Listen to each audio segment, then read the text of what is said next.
Um, Hi everyone. This is 2024. I really want to set up a video so I can start to train people.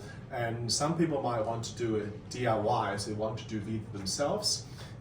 So hopefully by watching the video, you will know some basic information about how to come to New Zealand under a valid visa.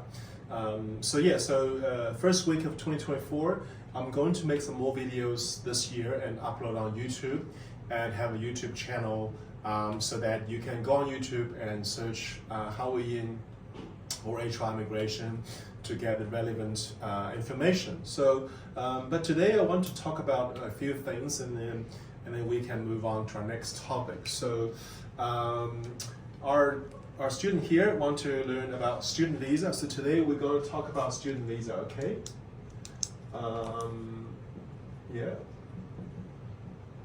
And our student here want to talk about work visa, okay?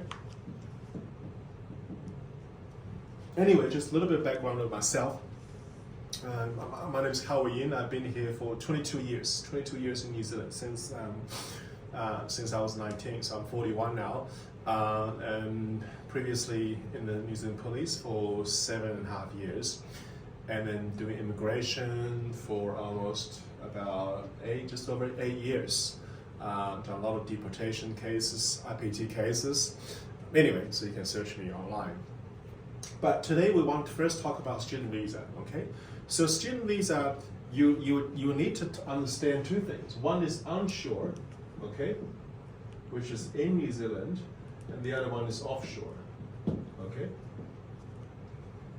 Which means in China or Vietnam or any countries, okay? The student visa have two different assessment criteria. If you're someone in China or Vietnam, you never come here before, the student visa should be not easy, or you should pay a lot of attention if you've never come here before. But if you're already in New Zealand, you want to renew your student visa, it's a lot easier, okay? You have more rights, okay? So the difference between offshore student visa and onshore student visa is that onshore student visa, if immigration don't believe you, they will give you the opportunity to explain, which we called in the past called PPI process, or now it's called RFR process, which means if immigration don't happy with you, they think you're not providing enough information, when you're onshore, they must give you at least one opportunity to put more information or to explain what is happening about funds, financials, or attendance, okay? This is onshore. So if you are in New Zealand, under the student visa, visitor visa, work visa, or any type of visa, you're lawfully in New Zealand, you're applying for a student visa. They must give you that process. While you're offshore, you don't have the rights. Which means if you're in New Zealand, if you're in China or Vietnam or Cambodia, you are wanting to come to New Zealand to study, you put a file through, immigration don't like you, they can decline you straight away, all right, bang, your application fee is gone. They don't have to tell you, I want more information, I'm not happy with this, I want more than that. So when you're having student visa offshore, they don't have to tell you that information. They can just straight to decline. But some nice officers might be saying, hey, I want more of that. You're lucky to get a nice officer, all right? A lot of officers, if they don't like you, they can decline straight away. There's no rights. So when you're offshore, you should make sure you do a good job. Because when you're in New Zealand, you can PPI, response, put more information, they give you more rights. So when you have never come to New Zealand, your first student visa, should be careful. You should put as much information as you can, all right? So we come down to the first questions. How to have a successful student visa? Can someone give me, in your view, what is the most important thing immigration looking at when they student visa? T. Sorry? When you apply for a student visa, Yeah. what is the most important key factor for immigration to look into when they're looking at student visa? What aspect? What area? Basic on graduation. Graduation, yeah? Well, what about you? Okay, I think it's got two things important. what are the two things? So one is your study process, Study process, yeah. and Yeah. the other thing is your ability to pay the fee. So funds. Yes. Yeah? So, okay, so we make into these two simple words. Your intention to study. And the other one is your funds, money. Dollar, okay? So, doesn't matter inshore, onshore, or offshore. These two things immigration always look is your intention and your money. Okay, it doesn't matter how old you are, how young you are. You could be 12 years old or 50 years old. The immigration look at two things, but there's other things to look at as well. But most important, your intention. It means why you study. And the other one is, do you have enough money? What else are they looking at?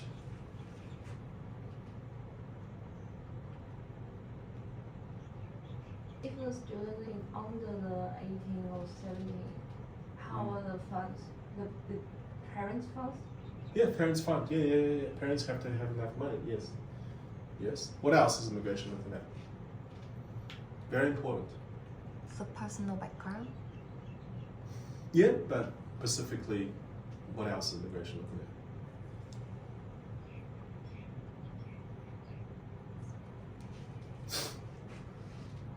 Say, for example, you want to come to New Zealand to study Master of Finance. Yeah, you have enough money. So you show immigration, you want to study Master, you have enough money. What else do you need to show immigration? The letter offer from school. You need to Something get like the that. school. We'll come back to that. But the other thing is that very important is that what will you do after your study? You need to go back. Okay, they want to see that you want to go back. Okay, so which means like a study plan. Okay, so you come to New Zealand, you're studying master degree, you want to go back.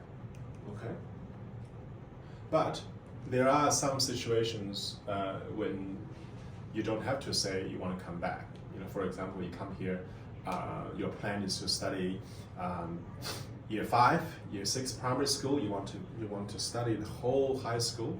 As long as you have funds, it's fine. You don't have to plan to go back. Coming back to a little bit more details about your intention.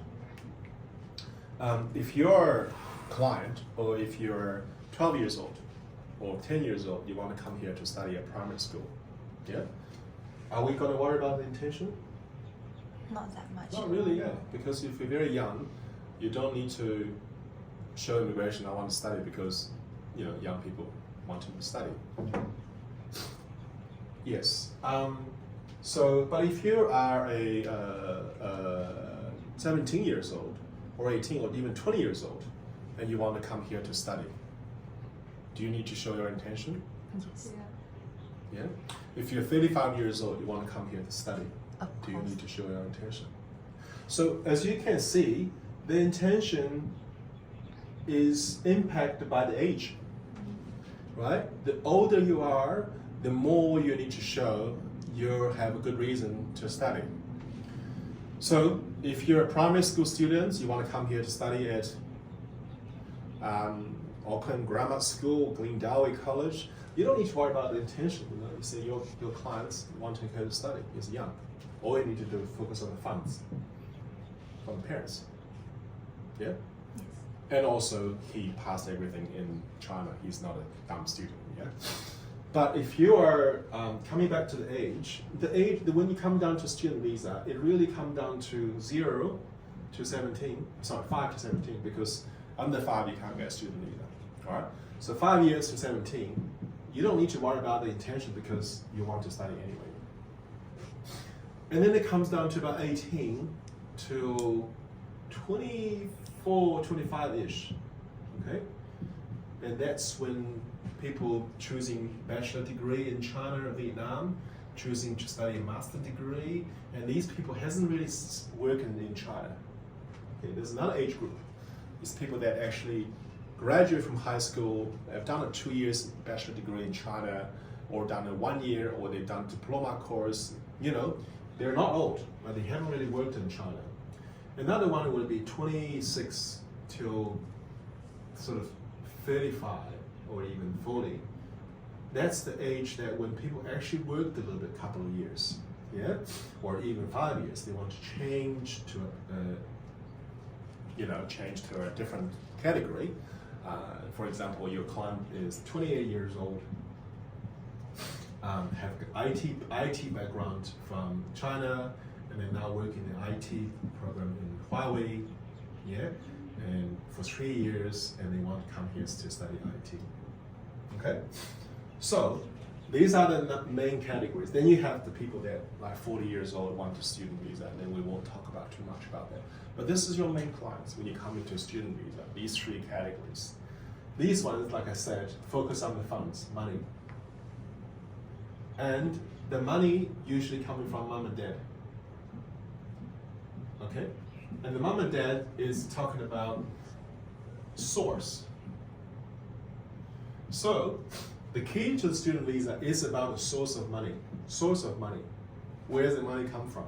Okay? Is the mom making money because that she has a business? Maybe the mom is the senior manager of a listing company, or the mom had business for 5 years. Yeah. So you'll be paying a lot of attention to the mom's money source, where the money come from. Okay. And sometimes they said the money come from a family house. Okay. I have a house in Ho Chi Minh City. I sold it for $500,000 New Zealand last year, and I've had this house for 20 years from my mom. Source of funds, very, very important in terms of that, because you only need to prove that mom and dad make money from legal source. A lot of people, they work in government sector in China. They work as a police. They work as a government employee. They don't actually make a lot of money. Hard to prove, but they're actually rich. Properties, selling properties, very good way to show the source of funds. Yeah, because in Asia or in China or Vietnam, you have 2 people who are rich. One is government employees, the other one is self-employed. Self-employed might be easy to show, but government employees, they're rich, you can't show them. So selling property might be a good option. And then you need a lawyer to support it. When it comes down to that, you need to prove not only the funds, but also the intention. And for example, you have done 2 years in China, study as a Bachelor of IT, yeah? And then you want to come here to New Zealand to study Bachelor of Business, from Massey University. Is that okay? Yes. Yeah? It's okay, right?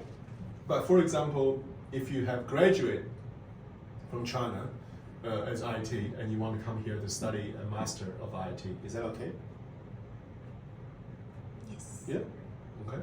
So you can see this stage is still relatively simple because you're still in the study period of your life. Immigration are less likely to question you about why you change. But when it comes down to that age group, our strategy will be actually moving into different parts. Some client will advise them to travel to New Zealand first and lodging a visa onshore. That will reduce the risk. Some client we can do straight from offshore. For example, if they study IT, work in IT, they want to come here to New Zealand to study IT as well as a master's degree. We can do that straight away from China or Vietnam because there's a clear pathway. But if someone have done a degree in HR or in China or history in China or arts, and they want to come here to study healthcare, okay, or study construction business, which is not relevant, then we might have to consider coming to New Zealand first. It really depends on what they do now. So usually we're asking for a CV to assess what is the best way. Do we apply for student visa directly from offshore, or do we apply for a visitor visa to come to New Zealand first to see what is New Zealand like, and then they do a visa onshore. So it really depends on client. Example of that would be someone had a consistent career, IT background, IT work, want to study, no problem, we do that straight away. We'll just focus on the funds. If someone have a different range and their work is not, so if this people, if let's say you got 35 years old, okay, working in the government sector as a government employee. So previously he had HR degree, and now working as government sector, Chinese government or Vietnamese government as government officials, and they want to come here to study in New Zealand. So these people, you'll be really looking at maybe travel to New Zealand first because they have a good job, and then when they come to New Zealand, they can change the intention because situation have changed. So there's way more we can cover, but I think we covered quite basic about student visa, about these different categories. If you are 40 years old, we really have to case by case scenario. But the other thing is that when you are these two categories, you need to consider your English IELTS level. When you're done that, no English required. Come here, study in high school. But when you're these two, usually people have to prepare IELTS preparatory course. Can they get a conditional offer or unconditional offer? If they already have reached the English exam, then that means that actually they have conditional offer. Yeah. So usually the way to calculate money is to look at your offer. If you have offer for 1 year master program, you need to calculate that 1 year, your tuition fee and your living expense. Okay. If you have to study a bachelor degree for 3 years, you'll need to cover that 3 years period. If you cannot cover 3 years, you need to show your mom and dad make money each year to cover that. So I have a client, she's coming here to study 3 years. Her mom is not working. Her mom is a single mom, they divorced, but her mom has savings from the stock market for 1 million Chinese yuan, been doing that for the last 7 years. So we were able to use the mom's stock market. Her mom didn't have work, didn't have job, but she's been having that money for 7 years in the stock market. So we were able to use that. So you see, it doesn't actually need the mom to have a job, but you need to show they actually have money. Some other clients, they have business. They don't have 1 million now, but you can show the business turning over every month, every year. And it's okay as well. So it's not like you go into the bank, you put $500,000 cash in there, say, by the way, I have $500,000, I can come. It doesn't work like that, okay? It's not like every client needs to go to the bank and put savings of $500,000 New Zealand dollars or whatever to say, oh, okay, because immigration will say that's borrowed, that's fine, okay? But usually we will need to work on the funds quite a few months before they come to New Zealand. Usually 3 to 6 months as well, trying to figure out how to show their source of funds. And that's the biggest job, is to show the source of fund for student visa and actually find the relevant courses for him. The other thing for student visa is suggesting what course. And that's something that you should really, really study. What course? Because your client is going to ask you, what should I study? Every day. What should I study? So basically, there are 2 areas that you should focus. One is to call work to residence. The other one is to getting a bachelor degree and a master degree, and coming here to go through skill migrant. You have a master degree, you have a bachelor degree, and then you find a job, you go through that. The other one's work to resident. The healthcare, right? Transport. Bus drivers. In the marine, working on the boat, these things, they have a lower IELTS requirements to study, and people can get resident after 2 years. Yeah. So it really depends on your client's English level and education background. So when you have a 35 years old who doesn't have English speaking, but actually good at hands-on, so it really depends on your client, because you will need to learn the course from MIT, AUT, Massey University, study AUT courses, Massey University courses, MIT and Unitec. You will have a good understanding of two categories. One is the master degree in science. The other one is the MIT Unitech. The other one really hands-on, level 4, level 5. These things can still get a job, can still get a pathway for residence.